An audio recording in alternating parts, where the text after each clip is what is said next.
Anda sedang menonton Kupi-Kupi Go Seram. Ini adalah sebuah segmen kisah seram yang dimuat naik pukul 10 malam dari hari Isnin sehingga hari Jumaat. Sesuai untuk sesiapa yang suka dengan kisah seram. Kisah ini dikumpulkan daripada pelbagai sumber dan ia diceritakan semula oleh saya. Anda bersama saya Ekram. Kisah hantu pada malam ini, rumah sewa RM50, Seksyen 2, Shah Alam.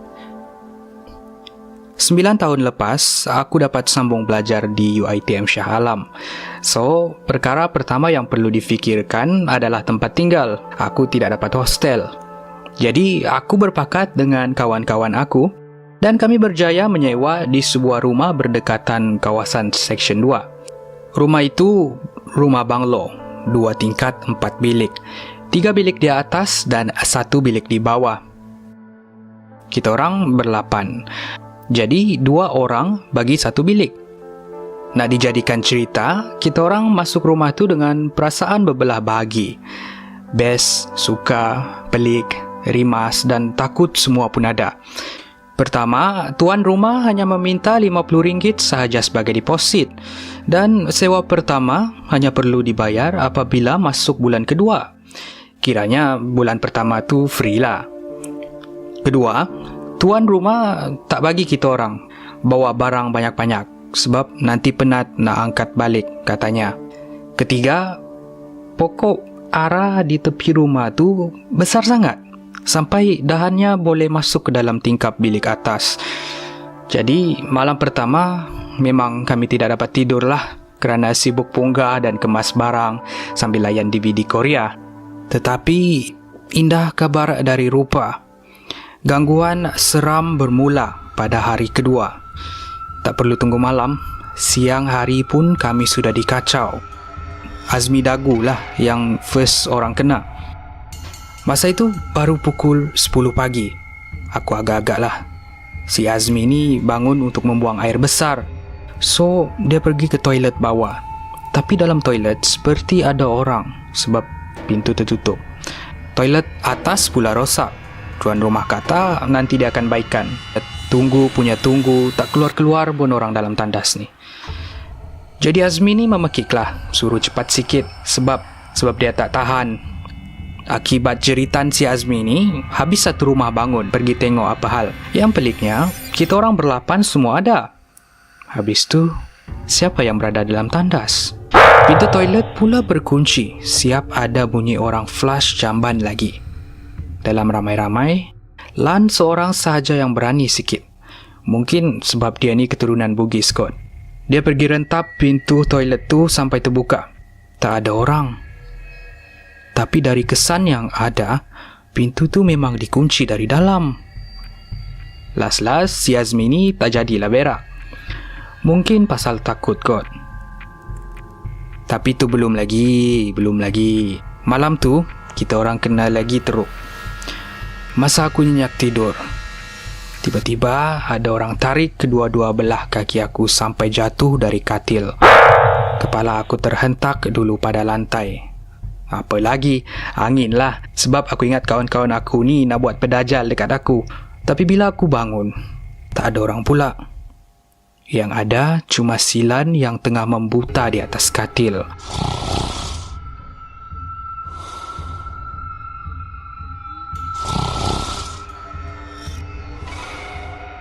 Aku tak rasa Lan yang buat. Sebab confirm dia tidur mati. Bila aku keluar bilik, aku dengar budak-budak tengah ketawa. Rupanya diorang ni tengah layan DVD di bawah. Aku pun masuk bilik sebab masih bingung. Tapi baru aku terperasan. Masa aku tengah jenguk ke bawah tadi, aku perasan Lan ada. Bukankah tadi aku nampak dia tengah membuta dalam bilik? Sudah. Dengan perasaan berani-berani takut, aku tengok atas katil Lan. Ada bonjol, bawa selimut. Kiranya macam ada orang lah. Aku tarik kain selimut tu, and guess what? Ada batu nisan yang sudah retak. Automatiknya bilik aku diselubungi bau hapak dan hanyir yang teramat.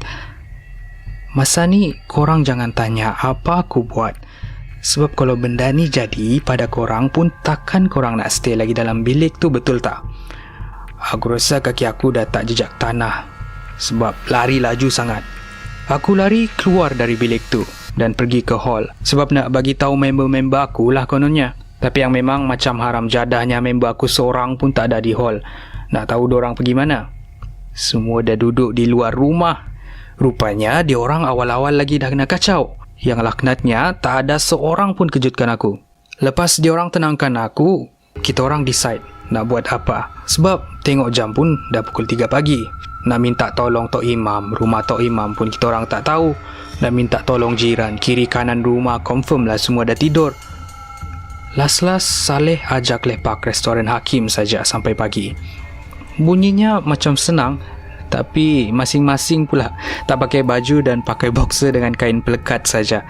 Mau tak mau, terpaksa juga kita orang masuk rumah tu balik sebab nak ambil seluar, wallet dan kunci motor. Oleh sebab bilik si Bob dengan Naim saja yang berada di bawah, maka kita orang putuskan untuk pinjam baju dan seluar dia. Yalah, masing-masing pun takut nak naik ke atas. Wallet aku pun tinggal. Masing-masing pakat guna duit Naim dahulu. Nasib baik kunci motor kita orang sangkut pada dinding tempat penyangkut. Masa nak keluar dari rumah tu, wak pula perasan ada budak perempuan di pintu dapur tengah senyum sambil lambai tangan pada dia. Yang aku pula boleh terperasan budak tu juga sebab aku tengok muka wak dah kejung campur pucat lesi. Sekali budak tu senyum, macam aku rasa nak terkucil dalam seluar. Kepala lutut aku menggigil sampai di restoran Hakim. Setibanya kita orang di restoran Hakim, masing-masing sibuk buka cerita, termasuk aku sekali. Mula-mula wak cerita. Malam tu lebih kurang pukul 12 lebih pagi, dia sibuk download lagu. Tiba-tiba ada bunyi macam orang baling batu pada tingkap dia. Bila dia tengok, dia nampak ada seorang perempuan duduk di atas pokok kayu arah sebelah rumah tu. Pakai baju putih kekuningan, koyak-koyak dan rambutnya panjang. Yang sadisnya, perempuan hodoh tu boleh senyum pula pada dia.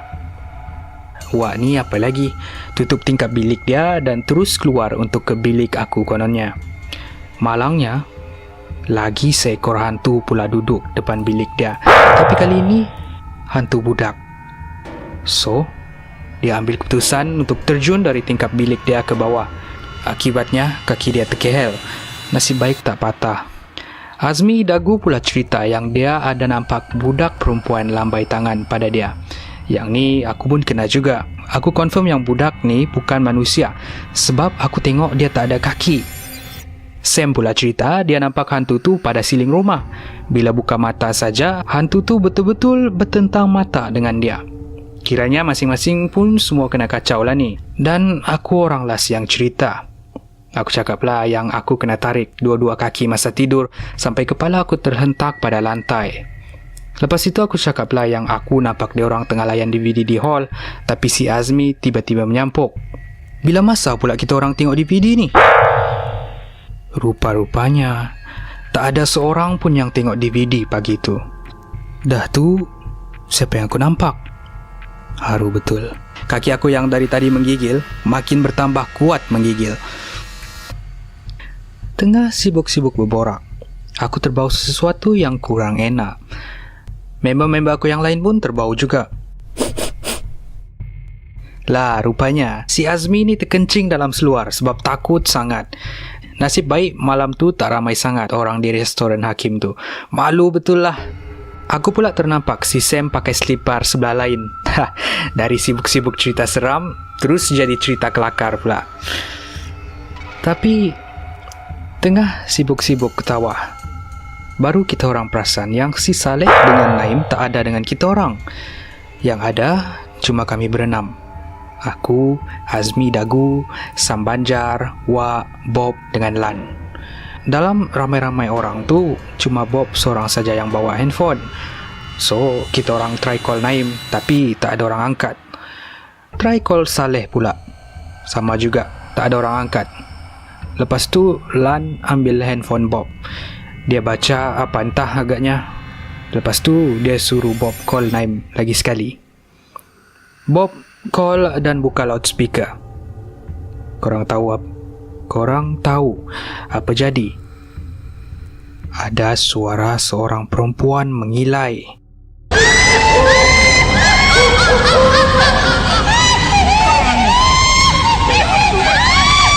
Gila-gila punya ngilai lah, sampai meremang bulu roma aku.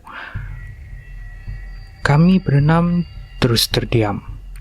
Las-las, kita orang sepakat akan tunggu sampai pagi esok, baru balik rumah tu semula dan cari Naim dengan Saleh.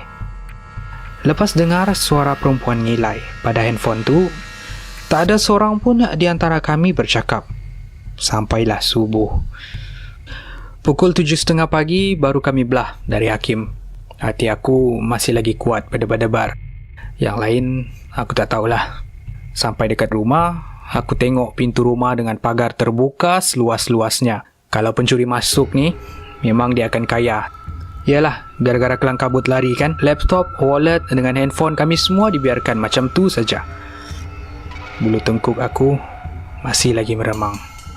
Tak ada seorang pun berani masuk rumah itu dahulu. Aku ingat ada dalam 20-30 minit kami duduk tercengak-cengak dekat depan pintu sebab tak ada seorang pun yang berani masuk. Entah macam mana, agaknya handphone Bob berbunyi. Waktu ni hati aku dah tak sedap. Lan angkat. Sebenarnya dalam ramai-ramai, Lan lah yang paling berani. Pihak hospital telefon. Katanya Naim ada di wad kecemasan Hospital Kelang, Kemalangan. Pihak hospital kata ada miss call dari nombor handphone Bob. Sebab tu dia orang telefon Bob. Yang peliknya, Naim Kemalangan. Masing-masing serba salah jadinya. Bingung pun ia juga. Tak tahu sama ada nak melawat Naim di Hospital Kelang atau cari Saleh yang hilang. Akhirnya kami telefon tuan rumah untuk tengok apa yang boleh buat. Aku dengan Sam pula pergi Hospital Kelang, tengok keadaan Naim. Kalau memang tenat sangat, aku akan beritahu yang lain suruh datang. Yang lain, aku suruh cari Saleh keliling rumah. Takut-takut dia kena sorok. Kami masing-masing hanya bertawakal. Masa dalam perjalanan ke Hospital Kelang, aku pun tak tahu Sam pecut sampai berapa.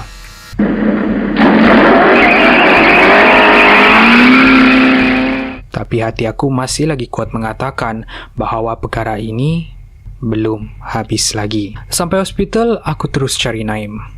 Sebab sungguh hati aku tengok keadaan Naim yang parah. Kaki dia teruk. Doktor kata kena lenyek dengan kereta atau sesuatu. Kes langgar lari. Naluri aku masa tu kuat mengatakan bahawa umur Naim ni memang tak panjang. Sebab darah keluar membuak-muak. Sam tak sanggup tengok. Air mata dia berjurai-jurai keluar. Doktor pun cakap, Naim ni sudah nyawa-nyawa ikan. Tak dapat nak tolong banyak. Aku duduk tepi Naim. Dia boleh bercakap lagi tapi sangkut-sangkut. Dia minta maaf sebab menyusahkan kami. Berulang-ulang kali dia minta maaf. Tapi aku masih lagi dapat tangkap apa yang dia cakap. Akhirnya, dia meninggal juga. Aku gagahkan diri, aku telefon kawan-kawan yang lain bagi tahu kematian Naim. Aku tengok Sam terduduk di balkoni dengan mata merah sebab nangis banyak sangat. Tak lama lepas tu, keluarga Naim datang. Aku tak sanggup nak tunggu lagi dan ajak Sam balik Shah Alam. Sampai dekat rumah, aku tengok ramai gila orang tengah cari Saleh, tapi tak jumpa-jumpa. Habis satu rumah digeledah. Akhirnya, ada orang tua dekat situ minta tolong dengan seorang ustaz. Aku tak ingat apa nama ustaz tu, tapi lepas asar baru kami jumpa Saleh, duduk dekat atas busut belakang rumah. Yang hairannya, sudah 5-6 kali orang cari, tapi tak ada pula diorang jumpa dekat situ. Tak kisahlah. Janji dapat jumpa balik Saleh. Kami semua ambil keputusan pindah hari itu juga. Kebetulan dekat Section 7, pintu belakang UiTM, ada satu rumah untuk disewa. Jadi kami pindah di situlah. Barang-barang Naim kami angkut sekali. Terus terang aku cakap, memang aku angin gila tengok muka tuan rumah sebab tak beritahu yang rumah ni keras.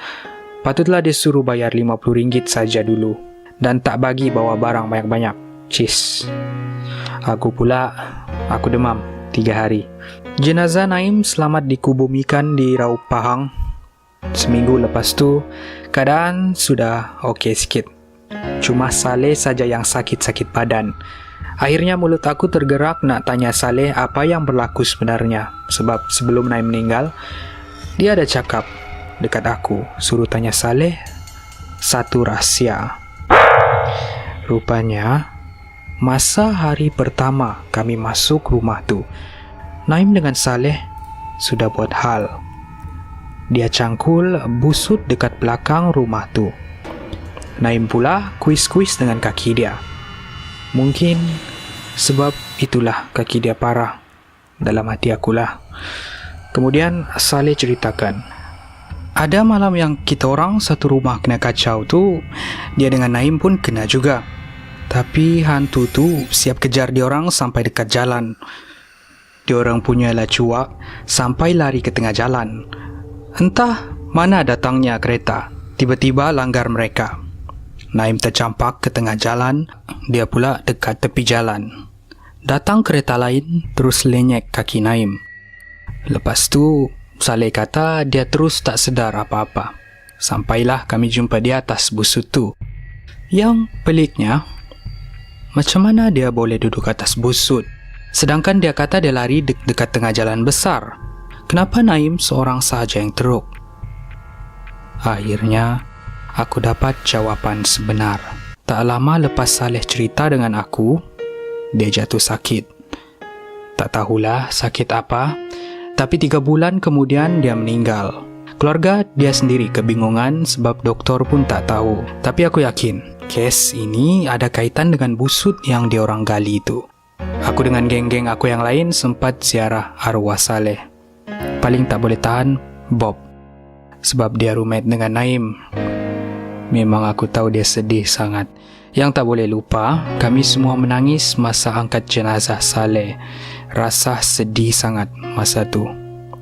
Aku, Azmi Dagu, Sam Banjar, Wak, Bob dan Lan, semua sekali selamat habiskan pengajian di UiTM. Buat Naim dan Saleh, kami tetap akan ingat korang sampai bila-bila. Al-Fatihah. Rumah banglo dekat Section 2 tu masih ada sampai sekarang lagi. Tiap kali aku lalu kawasan situ, mesti aku rasa pedih sangat. Lagi satu, masa hari terakhir kami di rumah tu, Wak tertinggal handphone dia dekat bilik atas. Jadi, pada siapa-siapa yang berani, bolehlah ambil handphone tu. Itu pun kalau korang beranilah. Handphone Nokia 3310. Mungkin anda pernah mengalami kisah seperti itu? Kongsikan pengalaman anda di laman komen di bawah. Apa-apa pun, terima kasih kerana menonton. Kepada penonton baru, pastikan anda subscribe ke saluran ini. Kami akan memuat naik video seram pada pukul 10 malam setiap hari Isnin sehingga hari Jumaat. Like dan share jika anda rasa kisah ini menarik. Kupi-Kupi Go menarik setiap hari.